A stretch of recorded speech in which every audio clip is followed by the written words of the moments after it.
el asesino del alfabeto. El 16 de noviembre de 1971, Carmen Colón, de tan solo 10 años de edad, desapareció en Rochester, Nueva York. 2 días después, su cuerpo fue encontrado en Churchville, a 12 millas de donde había sido vista por última vez. El caso se sumó a una larga lista de crímenes sin resolver, pero no fue sino hasta casi 2 años después, cuando el 2 de abril de 1973, otra niña llamada Wanda Walkowicz desapareció y fue encontrada muerta al día siguiente, en un área de descanso en la ruta estatal 104, en Webster, Nueva York.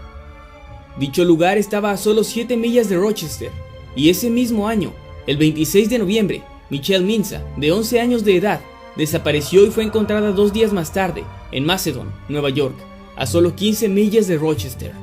Fue entonces cuando la policía pudo relacionar estos 3 crímenes gracias a un extraño patrón alfabético, y es que descubrieron que las 3 víctimas tenían nombres y apellidos que iniciaban con una misma letra, y sus cuerpos habían sido encontrados en ciudades que compartían la misma inicial. Es decir, Carmen Colón fue encontrada en Churchville, Wanda Walkowicz fue encontrada en Webster y Michelle Mensah en Macedon. Las 3 habían desaparecido en áreas similares y habían sido violadas y estranguladas de la misma forma. No podía ser coincidencia, así que la investigación siguió su curso y se interrogó a un gran número de personas para tratar de dar con el asesino. El principal sospechoso se suicidó solo 6 semanas después del último asesinato, y el tío de Carmen Colón, la primera víctima, quien también se encontraba entre los principales sospechosos, se suicidó en 1991. A finales de los años 70, en California se registraron una serie de asesinatos similares, aunque esta vez las víctimas eran prostitutas. Incluso una de ellas llevaba el nombre de Carmen Colón, el mismo nombre de la primera víctima en Nueva York, aunque en este caso el responsable sí fue capturado. Nunca se le pudo vincular con los asesinatos ocurridos en Rochester, por lo que el caso aún sigue siendo todo un misterio.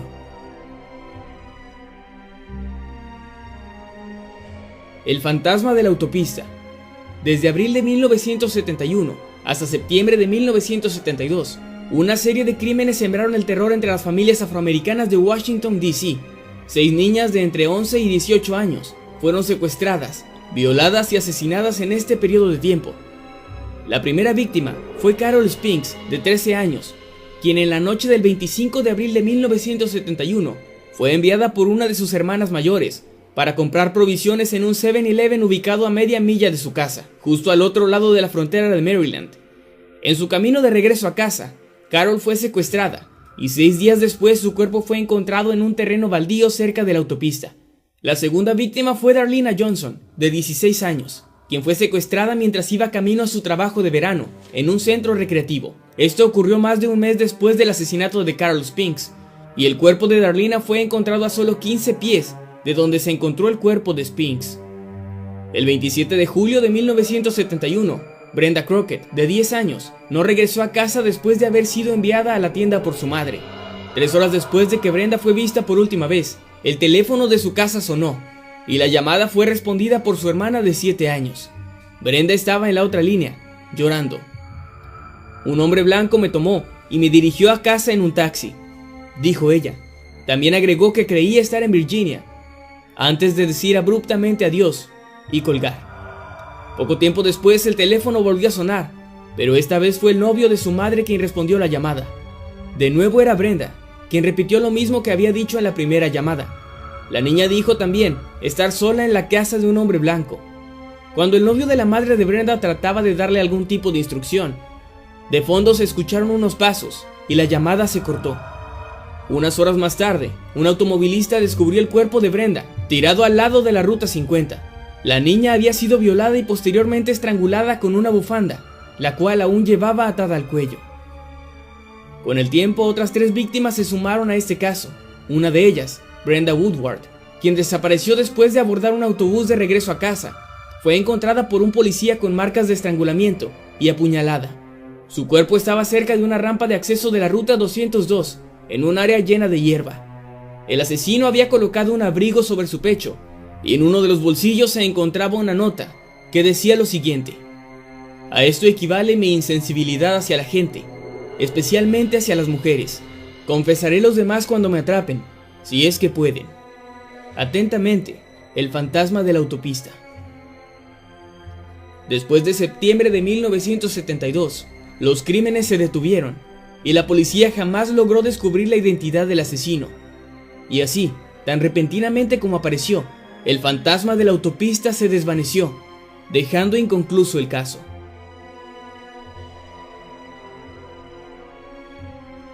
Jack el Destripador. Sin duda alguna, este es el asesino misterioso más famoso de la historia.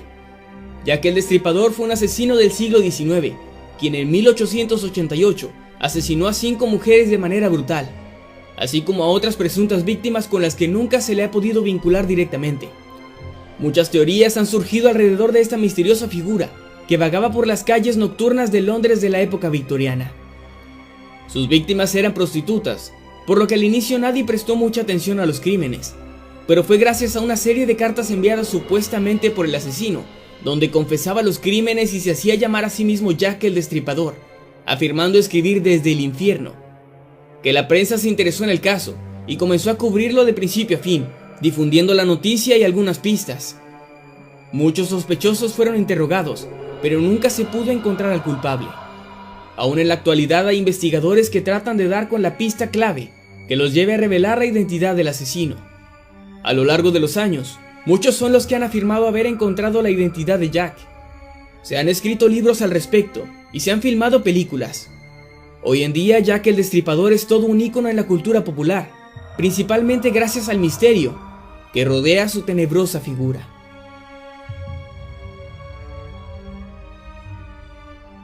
El asesino del Zodíaco. El Zodíaco fue un asesino que operó al norte de California a finales de los años 60 y principios de los 70. Su modus operandi variaba de un asesinato a otro, aunque mayormente asesinó a parejas jóvenes. El nombre de Zodíaco se lo otorgó él mismo a través de una serie de cartas crípticas que enviaba a los periódicos locales. En dichas cartas, llenas de símbolos y marcas extrañas, detallaba minuciosamente sus crímenes y su retorcida forma de pensar. El perfil psicológico del asesino indicaba que se trataba de un hombre atormentado y con complejo de superioridad, desesperado por recibir atención a cualquier costo. El Zodíaco fue descrito como un hombre blanco, alto y fornido, que usualmente llevaba una especie de capucha al momento de cometer sus crímenes.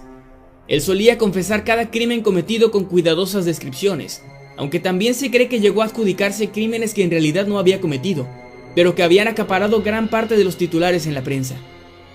Aunque el Zodíaco reclamó 37 asesinatos, los investigadores están de acuerdo en que solo 7 de estos pueden ser confirmados. Solo 7 víctimas, de las cuales 2 sobrevivieron. Tras estos crímenes, el Zodíaco desapareció de los medios, y fue hasta 1974 cuando envió su última carta a la prensa. En ella elogiaba la película El Exorcista, e incluía un símbolo inusual en el fondo, que ha permanecido sin explicación por los investigadores hasta el momento. Al igual que en los otros casos, el Zodíaco simplemente desapareció y nunca se supo nada más de él. Algunos investigadores creen que se suicidó después de esta última carta. Otros aseguran que el Zodíaco vive y que simplemente está retirado, viviendo una vida normal después de haber cometido el crimen perfecto. Como sea, el caso del Zodíaco es la más compleja y misteriosa historia de asesinos seriales que existe, y al igual que con Jack el Destripador, las investigaciones aún continúan.